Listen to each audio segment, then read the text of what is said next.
नमस्कार, बिहारी न्यूज देख रहे हैं आप। मैं हूं आपके साथ नेहा और इसी के साथ करते हैं बुलेटिन का आगाज। और सबसे पहले नजर डालते हैं सुर्खियों पर। एआई तकनीक से ग्रामीण इलाकों की होगी देखरेख, सड़कों की अतिक्रमण पता लगाएगा एआई, 800 करोड़ की सालाना बचत की उम्मीद। प्रधान शिक्षकों की संशोधित रिक्ति जारी, बीपीएससी ने जारी की संशोधित कोटिवार रिक्ति, महिला कोटा समेत 2304 सीटें हुई कम। बाढ़ ने 118 किलोमीटर तटबंधों को पहुंचाया नुकसान, जल संसाधन विभाग को 512 करोड़ का नुकसान, नदियों का जलस्तर बढ़ने से तटबंधों पर बढ़ा दबाव। जमीन से जुड़े 36 तरह के दस्तावेज अब देखें मुफ्त, 30 करोड़ दस्तावेजों में से आधे से अधिक अब डिजिटल, डीएम को जमाबंदी पंजी की गुणवत्ता जांचने का निर्देश। और सरफराज खान ने अपना पहला टेस्ट शतक जमाया, अपनी शतकीय पारी में 13 चौके और 3 छक्के जमाए, शतक के जश्न में ड्रेसिंग रूम में छाई खुशी। अब खबरें विस्तार से। बिहार के ग्रामीण कार्य विभाग ने एआई तकनीक का उपयोग करते हुए ग्रामीण सड़कों की देखरेख के लिए एक नई योजना की घोषणा की है।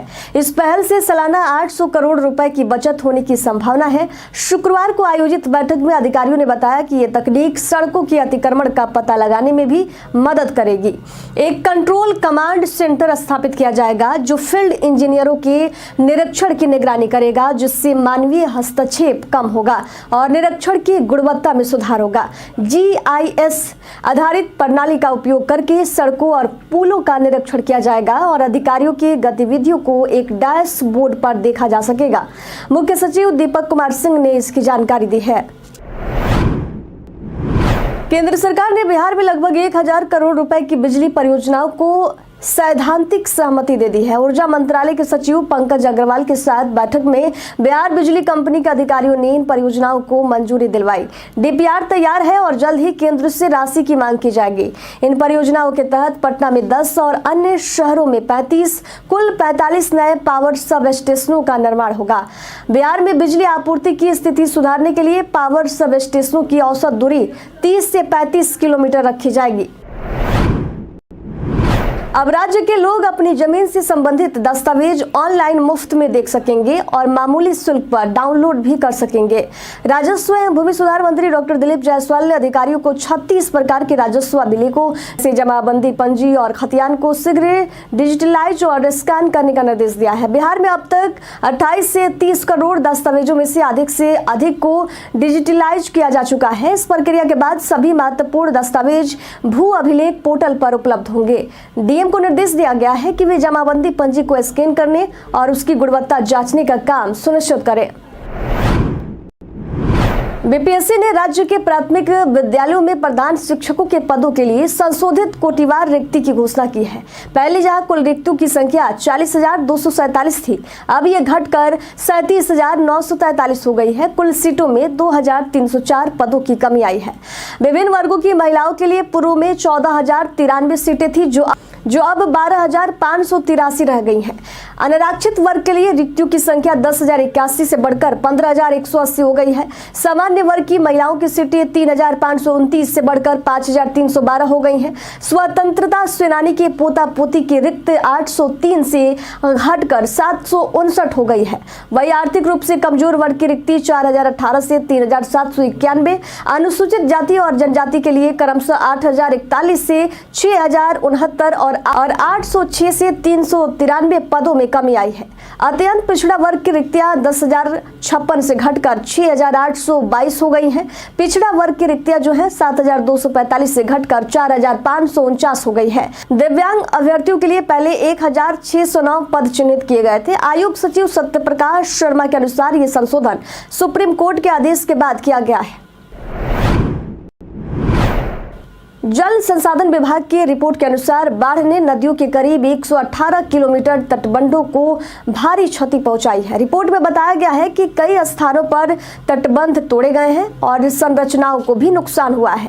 इससे जल संसाधन विभाग को लगभग 512 करोड़ रुपए का नुकसान हुआ है। विशेषज्ञों की माने तो इस बाढ़ के कारण नदियों का जलस्तर काफी बढ़ गया है, जिससे तटबंधों पर दबाव बढ़ गया है।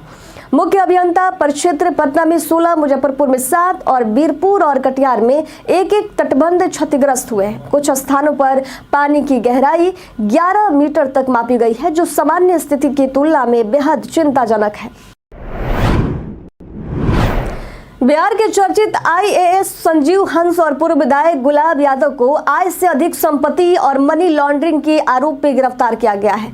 संजीव हंस को बेऊर जेल में और गुलाब यादव को तिहाड़ जेल में रात बितानी पड़ी। दोनों के खिलाफ जुलाई में मामले दर्ज किए गए थे, जिसके तहत 21 स्थानों पर एक साथ छापेमारी भी की गई थी। ईडी के अनुसार संजीव हंस ने मोहाली और कसौली में करोड़ों की बेनामी संपत्ति खरीदी है। बता दें, संजीव हंस को 29 अक्टूबर तक न्यायिक हिरासत में रखा जाएगा। रेरा बिहार ने निवेशकों को बड़ी राहत देते हुए कहा है कि अगर कोई प्रमोटर निर्धारित समय पर प्रोजेक्ट पूरा करने में विफल होता है तो निवेशक खुद उसे पूरा कर सकेंगे। इस फैसले का उद्देश्य उन लोगों को सहारा देना है जिन्होंने अपनी मेहनत की कमाई आवासीय प्रोजेक्ट में लगाई है। रेरा बिहार के अध्यक्ष विवेक कुमार सिंह और सदस्य SD झा की खंडपीठ ने अग्रणी होम्स प्राइवेट लिमिटेड की परियोजना IOB नगर ब्लॉक B से संबंधित मामले में यह आदेश सुनाया। इस मामले में आवंटियों के संघ द्वारा शेष विकास काम जो है खुद पूरा करने का प्रस्ताव मंजूर किया गया। इस फैसले के बाद निवेशक एक एसोसिएशन बनाएंगे और रेरा में मामला दर्ज कर राहत की मांग कर सकेंगे। इसके बाद वे खुद प्रोजेक्ट पूरा करने की दिशा में कदम बढ़ा सकेंगे। बिहार में प्रीपेड स्मार्ट मीटर के खिलाफ विपक्षी दलों का आंदोलन तेज है, लेकिन इसी बीच उत्तर बिहार बिजली वितरण कंपनी ने 16 अक्टूबर को एक दिन में स्मार्ट मीटर रिचार्ज से 10.83 करोड़ रुपए की कमाई कर नया कीर्तिमान स्थापित किया है।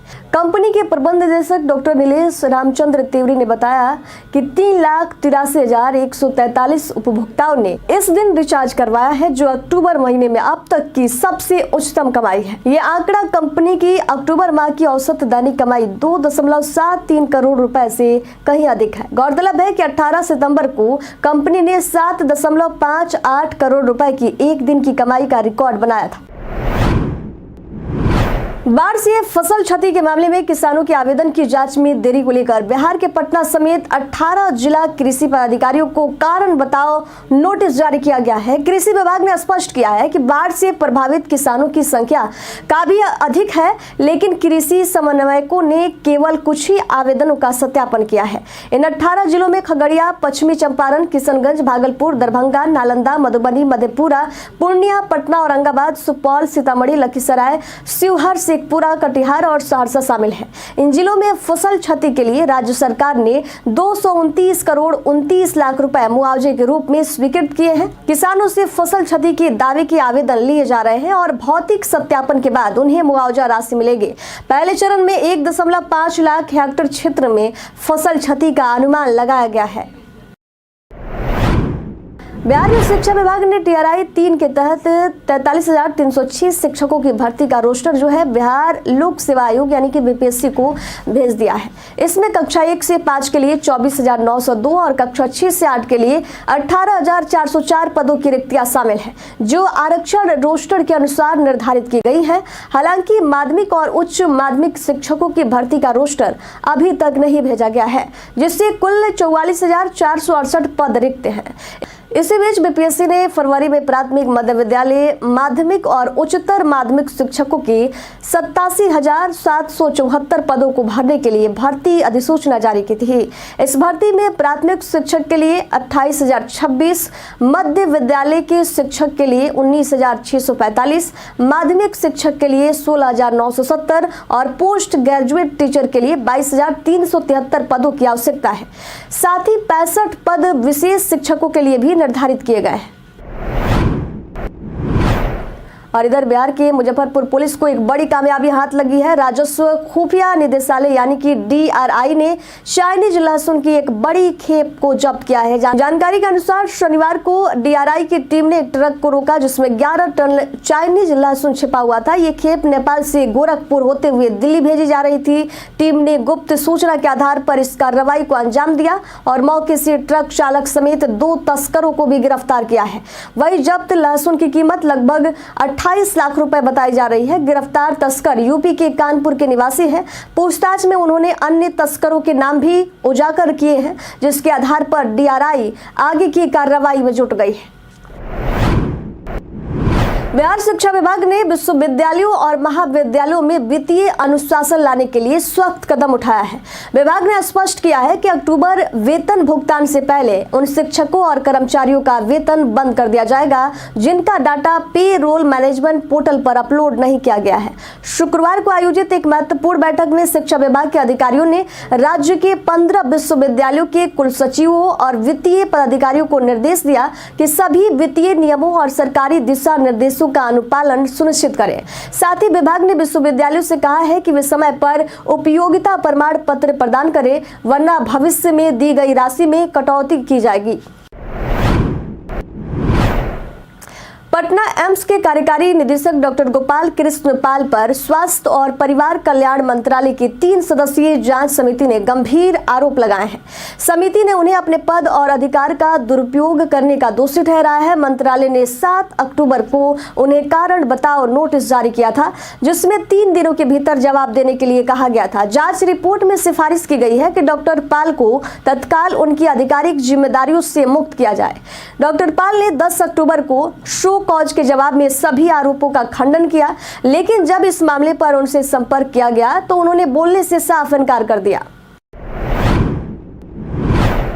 केंद्रीय वित्त मंत्री निर्मला सीतारमण एक बार फिर बिहार दौरे पर आ रही हैं और इस बार उनका कार्यक्रम जो है दरभंगा में होने वाला है। 18 और 19 नवंबर को आयोजित होने वाले क्रेडिट आउटरीच कार्यक्रम के तहत लगभग 1000 करोड़ रुपए का ऋण वितरण किया जाएगा। इस कार्यक्रम की शुरुआत स्वयं निर्मला सीतारमण करेंगी। इस आयोजन का मुख्य उद्देश्य स्वरोजगार को बढ़ावा देना है और क्षेत्रीय अर्थव्यवस्था को सशक्त बनाना है। कार्यक्रम में इच्छुक व्यक्तियों को मौके पर ही ऋण उपलब्ध करवाया जाएगा। प्रधानमंत्री मुद्रा योजना, प्रधानमंत्री रोजगार सृजन कार्यक्रम, स्टैंड अप इंडिया और कई अन्य योजनाओं के तहत ये ऋण वितरण किया जाएगा। अब बात कर लेते हैं एक ऐसे युवा क्रिकेटर की जिसने मेहनत और लगन की मिसाल कायम की है। जी हम बात कर रहे हैं सरफराज खान की, जिन्होंने हाल ही में अपने पहले टेस्ट शतक के साथ अंतर्राष्ट्रीय क्रिकेट में अपना नाम रोशन किया है। सरफराज खान ने न्यूजीलैंड के खिलाफ अपने टेस्ट करियर का पहला शतक जमाया और इस दौरान उन्होंने दिखाया कि दबाव में निखरने का क्या मतलब होता है। उनकी पारी ने न केवल भारतीय टीम को संकट से निकाला, बल्कि दर्शकों के दिल में भी एक खास जगह बना ली। उन्होंने केवल 110 गेंदों में 13 चौके और 3 छक्के की मदद से अपने शतक को हासिल किया। सरफराज ने जिस नंबर 4 पोजीशन पर बल्लेबाजी की वे उनकी घरेलू टीम में नहीं, लेकिन उन्होंने उस चुनौती को भी बखूबी निभाया। इस शानदार प्रदर्शन के बाद जब सरफराज खान ने अपनी शतक बनाया तो ड्रेसिंग रूम में मौजूद पूरी टीम में खुशी की लहर दौड़ गई और उनकी जमकर सराहना भी